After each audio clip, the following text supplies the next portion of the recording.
महाराज जी, भगवत मार्ग पर चलने के लिए क्या साधना करना जरूरी है? अगर जरूरी है तो साधना कैसे करें महाराज जी? प्रारंभ कैसे करें उसका?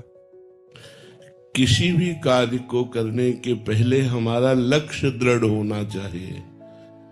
लक्ष्य दृढ़ होने में इतनी ताकत है कि हम लक्ष्य तक पहुंच सकते हैं। पहले हमारा लक्ष्य तो बने। हमारा लक्ष्य है भोग, धन, नाना प्रकार की मान प्रतिष्ठा, तो हम भगवत मार्ग में चलने में समर्थ नहीं है। यदि हमारा लक्ष्य है सिर्फ भगवत प्राप्ति, तो ना लाज तीन लोकन की, न वेद को कहो करे, न शंक भूत प्रेत की, न देव जच्छते डरे, सुने न कान और की, दृश्य न और इक्षणा। इस त्रिभुवन में ऐसा पैदा ही नहीं हुआ कि हमारे लक्ष्य को बाधा पहुंचा दे। रात दिन अपने लक्ष्य के प्रति दृढ़ रहना, यही साधना है। देखो, बिना किए कुछ नहीं होता। अगर कोई भोजन बना बनाया भी दे दे तो आपको चबाना पड़ेगा, तभी वो पचेगा जाके। तो बना बनाया भोजन भी आपको परिश्रम करना पड़ेगा, चबाना पड़ेगा। ऐसे परम पद सुख प्राप्त करना चाहे और कहते बिना साधना के हो जाए असंभव, साधना करनी पड़ेगी। साधना क्या है? हम जहां फंसे हैं उससे मुक्त होना। जैसे हम काम में फंसे हैं, क्रोध में, लोभ में, मोह में, अहंकार में, मत्सरता में, ईर्ष्या में, द्वेष में, हम इसमें फंस गए हैं। इसी से हमें मुक्त होना है।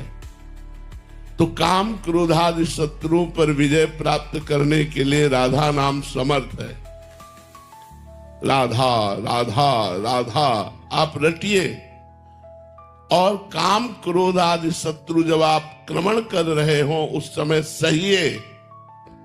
मात्रा स्पर्शास्तु कौन्ते शीतोष्ण सुख दुखदा, आगमा पाइनो अनित्यास तास्तितिक्षस्व भारत।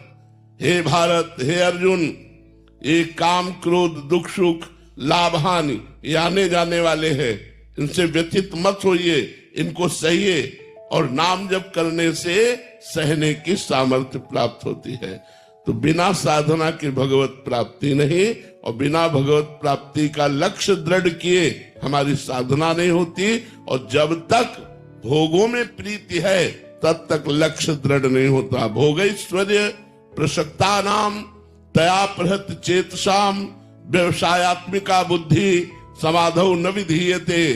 जिसकी भोग और ऐश्वर्य ने चित्त वृत्ति अपहृत कर ली है, वो कभी भगवत प्राप्ति का निश्चय ही नहीं कर सकता।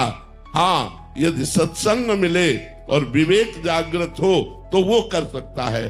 तो आप लोग बड़े सौभाग्यशाली हैं, आपको सत्संग मिल रहा है। आप निश्चय कीजिए, इसी जन्म में पापाचरण का त्याग कर, गंदे आहार का त्याग कर, गंदे विचार का त्याग कर, गंदी क्रियाओं का त्याग कर हम एक अच्छे व्यक्तित्व वाले बने।